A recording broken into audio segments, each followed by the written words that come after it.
Hey guys, so today I'm going to be doing a little bit of a monthly wrap up, but I'm going to be doing like my mid-month wrap up because I read a good amount of books and I have to return some of them to the library, so I figured who is at my house? Oh, it's just my brother.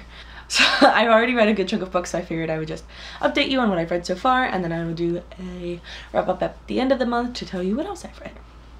So the first book I borrowed from the library, and I don't actually have with me, but I'll put a picture of it right here, and that is More Happy Than Not by Adam Silvera. I liked this book a lot. I gave it a 3 out of 5 stars. I liked it, but it didn't make me feel the best because it's a really sad book, and it kind of gave me like a lot of anxiety. So I gave it a 3 out of 5 stars just because of the way it made me feel, but it's like a 5 out of 5 story. So it's just a trigger warning for like if you have like anxiety, depression, or like self-harm, anything like that. Like, it makes you feel a lot of things and definitely like raised my anxiety, so I would just fair warning. The next book I read was a reread, and that is The Catcher in the Rye by J.D. Salinger. I read this for school 2 years ago and I liked it, but I didn't love it, but I also kind of like didn't remember what I read, so I recently got a old copy of this and I decided to reread it, and I gave it a 4.5 out of 5 stars. I really like this story. I know Holden is kind of like a jerk and everything, but I still really like this story, and also this copy just smells really good. It smells like an old book.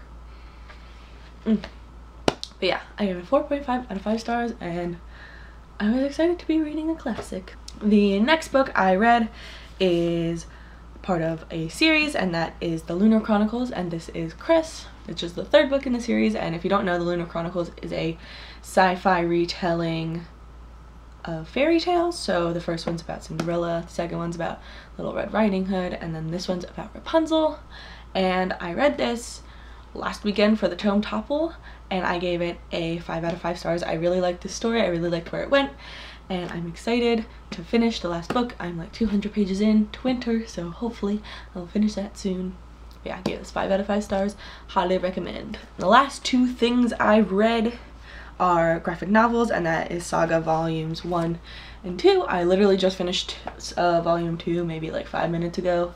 I just love this series so much. I actually started this one yesterday, and I just read this one today, and then I have the 3rd one waiting for me at the library, so I'm gonna go there after I'm done filming this and go get it. But I just really like this story. It's very like strange, but like in a good way, and I gave both of these 5 out of 5 stars. I just think they're great, and if you haven't read Saga yet, you definitely should because it's interesting, but it's definitely like adult content, so if you're like younger, wouldn't recommend it. But yeah, those are all of the books that I have read so far this month. Let me know what you guys have been reading, and I'll see you in my next video.